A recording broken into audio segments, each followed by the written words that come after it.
On the tinsel front is a dramatized reading of letters written by an American soldier, Corporal Oliver Whelan, to his sister Elizabeth during World War II. These letters were discovered 4 decades after the war in the attic of a London home. This is Season 1, Episode 4. This is the Army.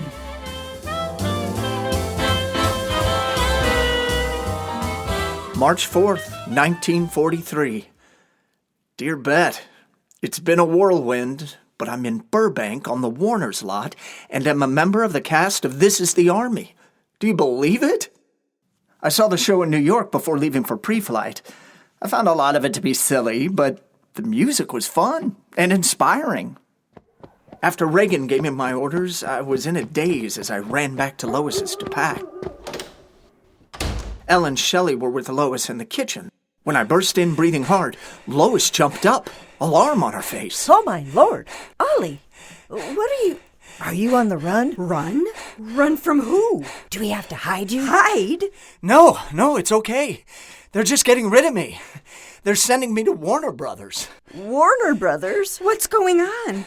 Why were you going to hide him? Ollie got into some trouble. I'm supposed to be in the cast of This is the Army. The Berlin show? Well, that's better than the stockade. Stockade? Wait, you're going to be in the movie? I think so. That's wonderful! I have to pack and get back. Back to where? Ollie, this is so exciting! I still don't know what happened. You have to tell me everything.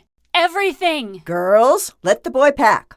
When I got back to Fort Roach, Miller was waiting for me. What happened, Miller? This is crazy. Don't complain. Works out for everyone. But this musical thing... It fit the bill. Because the movie has to be bigger and better than the stage show, Warner's is doubling the size of the cast and pulling in soldiers from all over town. As he has a role in it, Reagan was able to get you in. Like you, he's been temporarily attached to that unit. What happens when the film's done? Guess you'll cross that bridge when you get to it. Here's Cipriani now. He's returning some set pieces to Warner's. You the guy I'm taking? Yep. Throw your kit in the back and climb on in.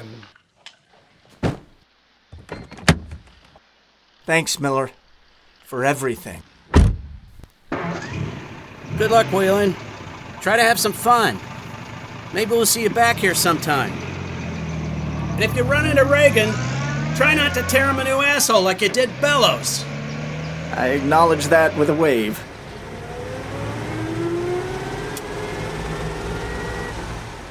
As we went down Hollywood Boulevard, Cipriani, the driver, pointed out the big movie palaces where they had premieres. Grauman's Chinese, the Egyptian, the Pantages. We turned up a pass and went over some hills to Burbank, where Warner Brothers is located. Cipriani dropped me off at the studio gate where the guard directed me to the back lot. There they had constructed a compound of tents to house the soldiers in the cast. I signed in with the corporal on duty and was assigned a tent, which I share with 5 other guys. Constructed by the studio carpenters, the tents are surprisingly nice. They have electricity and heaters. There's no mess hall. We eat at the studio commissary. I went over there for dinner with a couple of guys who afterwards were going off to a bar for some beers. But it had been a long day and I hit the sack. In the morning, I was surprised to be awakened by reveille, which blew at a leisurely 7 a.m., but still got us up. I learned we were expected on the parade ground at 9 for inspection, drills, and marches. At Fort Roach, there hadn't been anything so military. Here, however, the Army felt the need to remind us we were soldiers and keep us busy when we weren't on the set, which I was told would be often. An obstacle course had also been constructed for our use. We were expected to run it at least 3 times a week. Learning I wouldn't be doing anything that day, I decided to give it a go. It was hard. I hadn't had much exercise since boot camp. I was so winded by the time I got to the rope wall that I struggled to get to the top.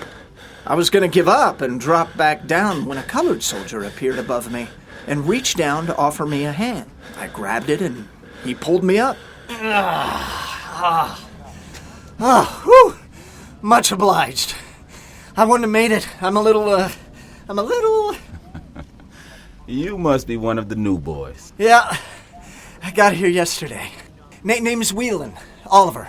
Or Ollie. I'm Robert Lewis, but everyone calls me Toes. Toes? Oh, is that because you're a dancer? No, it's because I have big toes. You a song and dance man? Me? Oh, God, no. I was sent over here because I got into some trouble with my last unit. That's not surprising. Me and the boys can't believe the non-talent they are packing into this movie. It was crowded enough on tour. Here it's like the whole dang army is going to be on stage. You been with the show from the beginning? Day one, since we started rehearsals on Long Island. Oh, then I saw you on Broadway. Your Harlem number is amazing. It's the best in the show. I knew there was a reason I liked you. If you had said otherwise, I would have pushed you off this wall. So you don't get tired of doing the show every night? Beast getting shot at. Though that might happen yet. There's talk of us taking it overseas. Oh, lucky you. I'd like to get over there. Why aren't you? Long story. I gave him the highlights. He was amused. We finished the course together. While I was exhausted, Toes wasn't even breathing hard. Well, Ollie, we'll be seeing you around. You take care of yourself. And do me a favor. Get yourself into better shape. Thanks. I'll do that. Laughing, he ran off. I went back to my tent and fell asleep.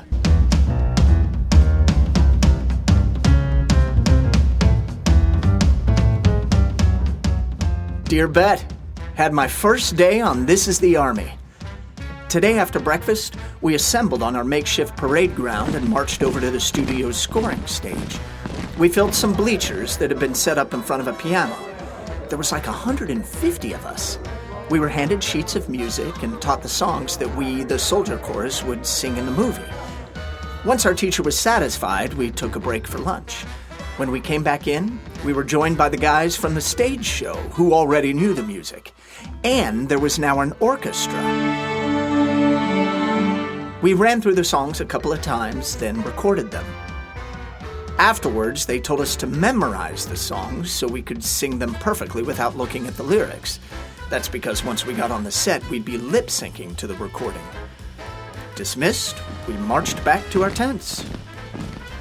Never thought this was how I'd be fighting the war.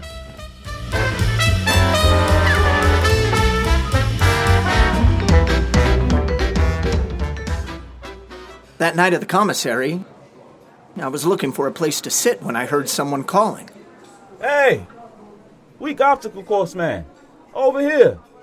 It was Toes, who was with some of the other colored soldiers from the cast. Stop wandering around and join us. I confess I hesitated for a second, not sure whether it was okay to sit with them. It wouldn't have been down in Louisiana. It was dawning on me, however, that unlike the rest of the Army, there was no segregation in this unit. I headed over. Hey, everybody. This is Whelan, who I had to pull up the rope wall the other day. Come on over. Sit yourself down next to me. This is Stump.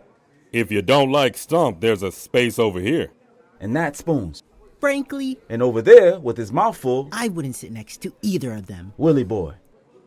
I recognized Stump as James Cross, the Stump of the song and dance duo Stump and Stumpy, and the lead performer in the Harlem number. I think I also recognized the heavy-set Spoons from New York. And Willie Boy may have been the actor who, dressed as a woman, dances with Stump. Whelan here was named after Oliver Hardy. You can call him Ollie. You don't say. He an uncle or something? I wasn't named after him. He's making that up. That may be the case. But why not tell people that? Hell yeah, it's a conversation starter. That's for sure. Ollie here was a pilot cadet. Only his body didn't like being up in the air, so it rebelled, decorating the cockpit with his breakfast. His distinguished career didn't end there. For some reason, the Army sent him out to Hollywood, where he was put to work washing dishes.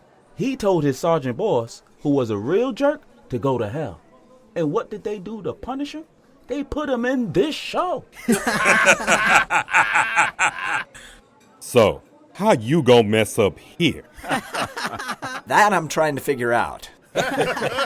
Any screw-up like you is welcomed here. As we ate, they regaled me with funny stories of the show's tour across the country. It was really nice to be included.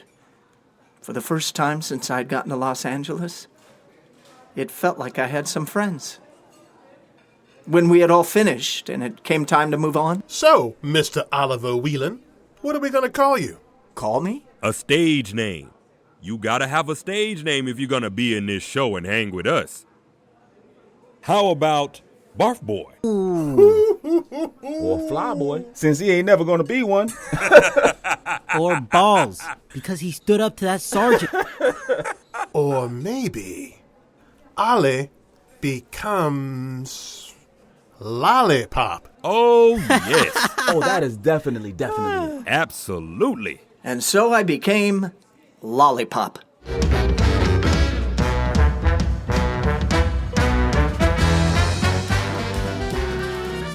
Once I realized how much free time I had and that Culver City wasn't that far away, I telephoned Elle. Elle, it's me, Ollie. Ollie! It's Ollie! How are you? How's it going on the movie? It's fine. Kind of fun, actually. What's new there? Shelley got promoted to foreman on the day shift. No surprise, given how capable she is. She brought me along with her, so we're both working normal hours. Oh, that's great. Yeah, though I like her less now that she's my boss. Remember, I can fire you. It is nice to have evenings free. And the nights I'm at the canteen, I don't have to leave early to get to work. That all sounds good. So, Elle, we had talked about going out. And, well, now that you have your evenings, I could come out. We could go to dinner or a movie. How about next Wednesday? I'm not called to shoot anything that day. Sure, Ollie. That would be nice. Great. Wonderful. I'll be at the house when you get home from your shift. It's a date. I was over the moon.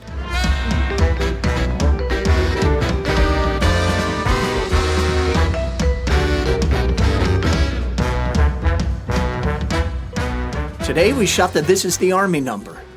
Told to wear summer uniforms with tie tucked, we assembled at 0800 on our parade ground and marched over to a soundstage where the set of a theater stage had been built. On it were bleacher-like steps 11 rows high, designed to hold the 200 of us. A choreographer took us through the movements. It was pretty simple stuff, standing up, sitting down, going from attention to at ease, marching in place. Though it wasn't easy to remember, and we had to run through it again and again before we had it down. Finally, the director came in and spoke to us. He had this thick accent that was a little hard to understand. Hello, gentlemen. My name is Michael Curtis. I am the director on this movie. I am told you've all been working hard at learning the songs and the movement. I thank you for that. As you can tell, there's quite a lot of you to move in front of the camera. Some may say too many. So I must ask for your patience. We're going to have to shoot this number many, many times to get it right. He wasn't lying. By the end of the day, it felt as if we had done it 1,000,000 times.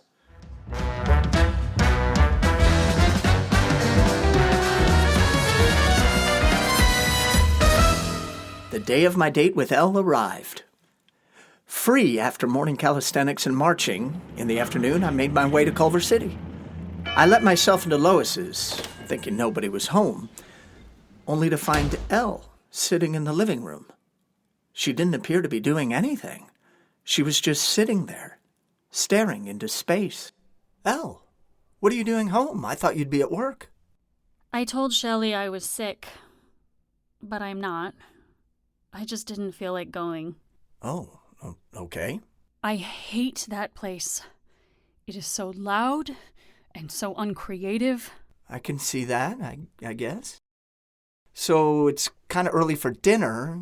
You want to go for a walk or something? Or hit a matinee? She didn't respond and just kept staring ahead. But then, as if she stepped back into the room... We could go... To the beach.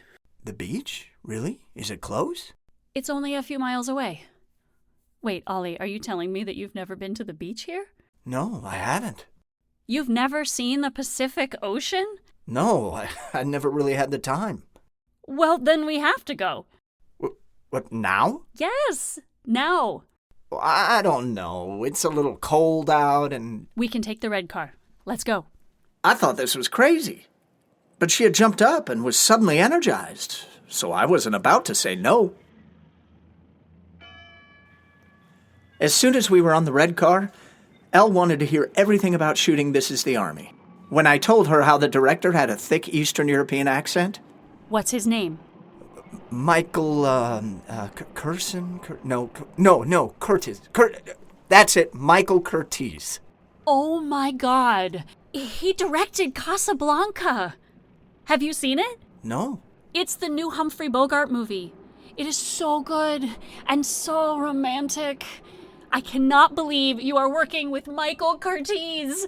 If I came over there, could you introduce me? Well, it's not like I'm on a first-name basis with the guy. He's always like 100 feet away. Maybe you should figure out a way to get closer. You can't make it in this town if you don't take the initiative. But I don't want to make it in this town. Then what do you want? I don't know. To get in the fight. Go overseas. Serve my country. Don't give me those lines. That's what all soldiers and sailors say to show how brave they are, when deep down inside they're terrified. And I'm not talking about the war anyway. What is it you want out of life? Here, you have a big opportunity. You should take advantage. I didn't ask to be sent here, Elle. You have to take control of your life, Ollie. You can't let yourself be bounced around like a pinball. Of course. So what is it you want? I don't know. Well, figure it out, won't you? Do that for me, okay? She turned and looked out the window, not saying another word. I said nothing, not knowing how to deal with her strange mood.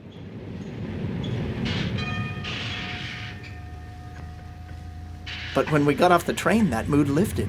Suddenly, she was excited like a little girl. She locked her arm in mine, and we set out from the tracks. In the distance, I could hear waves crashing. The smell of salt was in the air.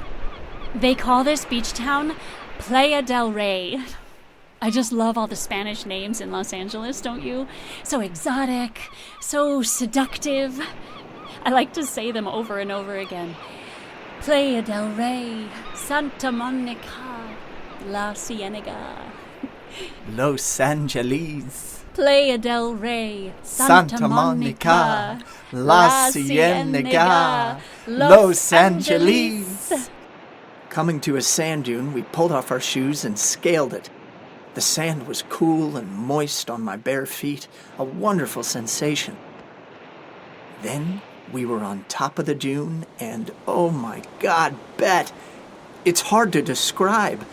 This big, magnificent, endless body of water. We were on a big bay. To the north were mountains. To the south, a large peninsula rose from the sea. And farther out? Is that an island? Yes, it's called Catalina. Santa Catalina. Santa Catalina. Santa Catalina. Santa Catalina. We said it 3 times, as if it were an incantation that could swoop us there across the water. I found my love in Avalon, beside the bay. That's where Avalon is, on Catalina. I left my love in Avalon and sailed away. Letting out a whoop, Elle ran down the dune to the water. Not caring if she got wet, she threw her shoes down on the sand and waded out. Elle, what are you doing? She only laughed and went out further. The surf was soon almost up to her waist. Elle, be careful! Come on in, Ollie. I don't think so. Ollie, please, you came thousands of miles to be here. How can you not at least get your feet wet? How could I not indeed? I rolled up my pants and waded in. Whoa, it's cold! Oh, come on, you scaredy cat. I'm fine. Whoa, hey, no splashing. Don't be a party poop. Come on. Well, I don't want to get my pants wet. And you're getting kind of far out. Why don't you come back in? Okay. As she moved back towards me, she gave me a seductive smile and opened her arm. Hey, sweet Ollie. Come here. Was she going to give me a hug? A kiss? Hoping I stepped forward to meet her, she wrapped her arms around my waist and gave me a fierce hug. Then pulled herself backwards, toppling both of us into the surf just as a big wave came along.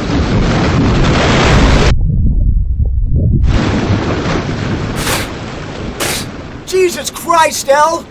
Are you crazy? I baptize you in the name of the Father, Son, and... We have to get out of here. I grabbed her and dragged her back onto the beach. She came along but just kept laughing. We were completely drenched.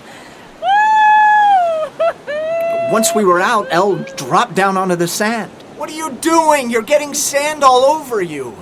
We should get back before we catch our death. Then I noticed that her laughs had turned to sobs.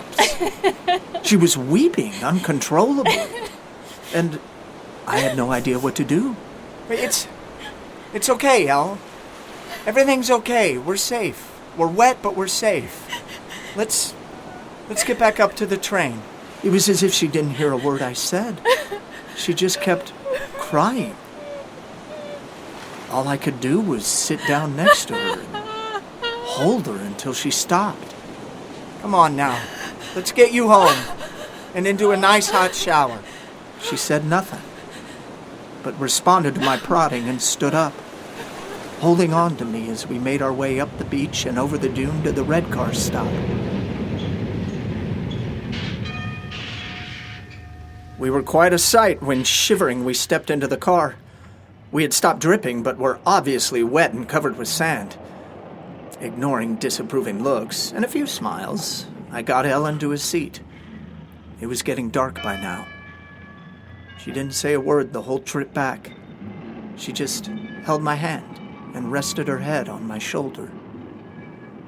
Her silence continued as we got off in Culver City and walked back to the house. Inside, she turned to me. Thanks, Ollie. Are you okay, Elle? I mean, she silenced me by putting a finger on my lips, then leaned in and kissed my cheek. She then slipped into the bathroom, closing the door. When I heard the shower running, I leaned back against the wall, suddenly exhausted. I was still wet, sandy, and cold. Having taken my whole kit to Burbank, I didn't have any spare clothes, so I took off my pants, shirt, and coat, hung them on chairs in the kitchen, turned on the oven, and opened its door in hope the heat might dry them out. I wrapped a towel around my waist and sat down in a chair by the oven. It got so wonderfully warm in the kitchen, and that trip to the beach had taken so much out of me, that I nodded off. Ollie! What? Oh! Shelley had come home and found me. Goodness gracious sakes alive. Ollie, what is going on? How come you don't have any clothes on? And why is it so hot in here? My gosh, the oven is on. What are you trying to do? Burn the place down? No, I have an explanation. I don't know if I want to hear it. Get your clothes back on. Elle and I went to the beach. We got wet. To the beach? When Shelley calmed down, I told her about the beach and Elle's strange behavior. What's going on with her, Shelley? I don't know. All I know is I go out of my way to get her on my shift and she pretends to be sick. How does that make me look? Should we be concerned? I warned you, Ollie. Elle's mixed up. Don't get too involved. Then, as if on cue, Elle walked in, dressed to go out and acting all chipper as if the beach never happened. Ooh, like the towel, Ollie. Oh, hi, Shell. Good shift? Yeah. just peachy. Feeling better? Oh, yes, much. But I gotta go. Wait, but we had a date. We were going out, get dinner, maybe see a movie. We did? Oh, no. I must have gotten the dates confused. Sorry, Ollie. Can we do it another time? I tell you what, why don't you come to the canteen next week when I'm there? Like Thursday? I'll save a dance for you. As a wave of anger welled up inside me, she stepped up and gave me another kiss on the cheek. I'll make it up to you, Ollie. I promise. See you at the canteen. And with that, she moved to the front door, opened it, and stepped outside. I couldn't believe it. I looked at Shelley, who sighed and gave me a shrug. For a second, I just sat there. Then I got up and followed Elle out the door. I didn't know what I was going to say, but I had to say something. Ollie. But by the time I got outside, Elle was already getting into a car, a different one from that first night.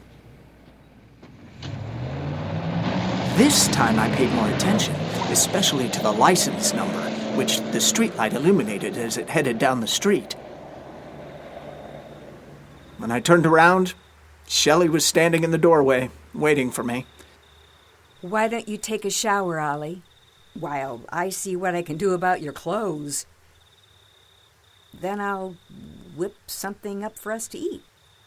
Resigned, I nodded, then followed her inside.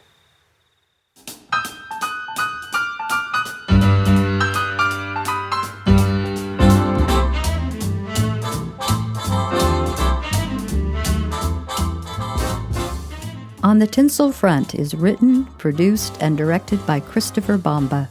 The role of Oliver Whelan is voiced by Brian Stanton. Joining him in this episode is Robbie Trombetta as Lois, Catherine James as Shelley, Samara Frame as Elle, James Coyle as Miller, Tom O'Connor as Cipriani, Dante Alexander as Toes, Mike Price as Stump, Caleb A. Fields as Spoons, Sufyan Mahmood as Willy Boy, and Zaina Cord as Michael Curtiz. I'm Mary Bomba. While On the Tinsel Front purports to tell a true story, all the characters are fictional, except for the real-life personalities, some more recognizable than others, who actually served in the wartime positions they do here. For more information about these people, Hollywood during World War II, and the actors, visit the podcast website at onthetinselfront.com.